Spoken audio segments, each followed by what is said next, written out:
जय श्री कृष्ण, जय श्री राम, जय गौ माता, जय राधे श्याम। और आप सब कैसे हैं?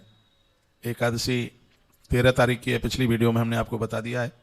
और एकादशी के दिन क्या करना है वो आज आप सुन लीजिए। शरीरम दह्यते येषां तुलसी काष्ठ वैन्यना दत्ताम च तुलसी काष्ठम सर्वांगेषु मृतस्य वै।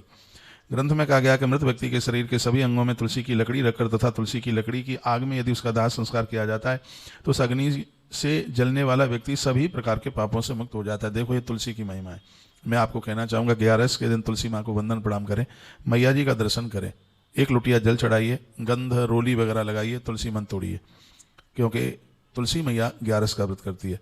तुलसी संक्रांति में नहीं तोड़ी जाती, तुलसी रविवार को नहीं तोड़ी जाती, तुलसी एकादशी और द्वादशी को भी नहीं तोड़ी जाती। द्वादशी के दिन तो तुलसी तोड़ने का इतना बड़ा अपराध है, मान लो भगवान विष्णु की गर्दन काट डाली हो, ऐसा हमारे ग्रंथों में जिक्र किया गया है।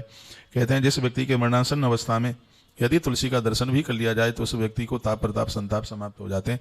एकादशी के दिन तुलसी माँ के दर्शन हो जाए, प्रदक्षिणा परिक्रमा हो जाए तो हमारी एक एकादशी ही अनंत एकादशी के स्वरूप को धारण कर लेती है।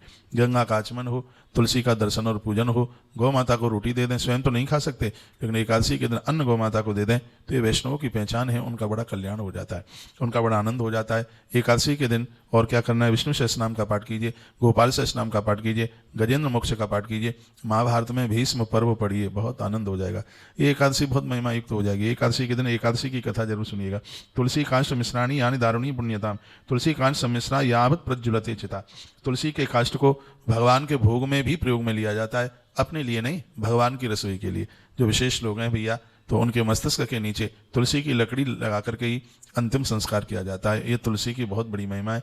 तुलसी से बिल्कुल दूर मन जाइए। तुलसी हमारे ताप और प्रताप और संताप को दूर करती है।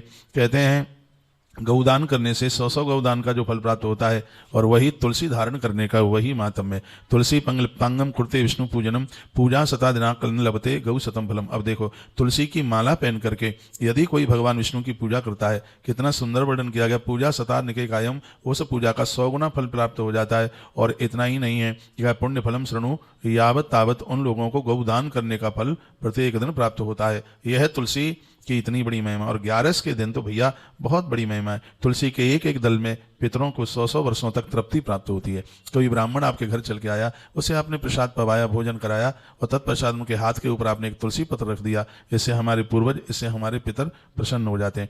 तुलसी मूल समुद्रस्य स्नानम कुर्याद विशेषता तेन तीर्थम कृतम स्नानम यावत चांगे चमृतिका। लिखा है अपने शरीर में तुलसी की जड़ की मिट्टी को लगा करके यदि कोई स्नान करता है तो ऐसे व्यक्ति को संपूर्ण तीर्थों में स्नान करने का सौभाग्य प्राप्त होता है। थोड़ा सा तुलसी के गमले में से थोड़ी सी मिट्टी लें, उसको अपने शरीर में लगाएं एकादशी वाले दिन, फिर आप नहाइए, आपको धरती के संपूर्ण तीर्थों में स्नान करने का तत्काल फल प्राप्त हो जाएगा। ऐसा हम करते हैं। एकादशी के दिन तुलसी के गरुआ में से थोड़ी सी मिट्टी लेकर अपनी देह के ऊपर लगाते हैं, उसके बाद में स्नान करो, बड़ी महिमा। तुलसी मंजरी से जो व्यक्ति पूजा करता है भगवान की, उसको सूर्य और चंद्रमा के होने पर्यंत तक पूजा करने का फल प्राप्त होता है। भगवान के ऊपर तुलसी पत्र भी चढ़ता है, तुलसी मंजरी भी। जो भगवान को तुलसी मंजरी चढ़ाते हैं कहते हैं कि जब तक सूर्य और चंद्रमा रहेंगे तब तक उस पूजा का फल उन लोगों को प्राप्त होता रहेगा।